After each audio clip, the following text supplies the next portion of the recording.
Hello and welcome to the Royal Crown Derby Museum. I'm here again with my colleague Alison Solomon, who's been helping support our Collecting Home project. And we're going to talk about this item from our museum collection today. And you can see it's a sweetmeat tray. There's a missing piece on the top here, which would have had a fifth tray like this in the shape of a shell. And it shows 4 kneeling figures around the central motif. Now, I had always assumed that this piece was made for a wealthy plantation owner. This would have been a very expensive piece, and it would have, enhanced his fantasy of his happy slaves kneeling to offer him sweetmeats. However, my assumption is at least questioned by the fact that there are 3 of these pieces in existence today. 2 of them are identical to this, and the third piece shows the same model, but the figure's painted white. So that just throws a little bit of caution into my perhaps naive assumption as to what it's meant to represent. So what are your thoughts about this piece?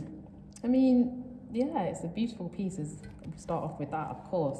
And again, it would be an assumption from me because I don't know, but I would assume that these are serving people.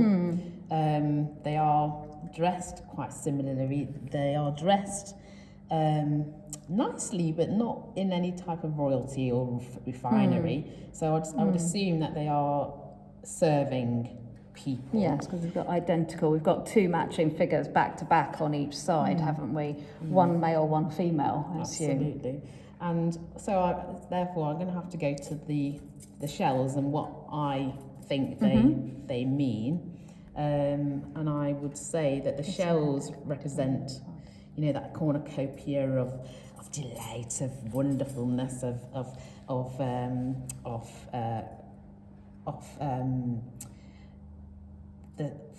the abundance of wealth through stuff in terms of land and sea, access to sea, things in the sea, etc. So the shells look like clam shells, I don't know.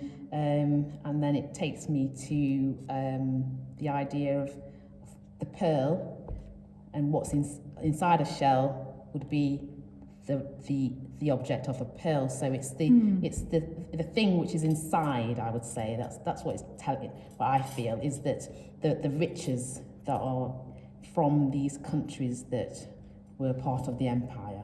So the shell, I think, would represent that. Thank you. It's a fascinating perspective. And your storyteller's brain always adds something new to my curator's brain. So thank you very much. Thank you. Fantastic. Thanks for joining us.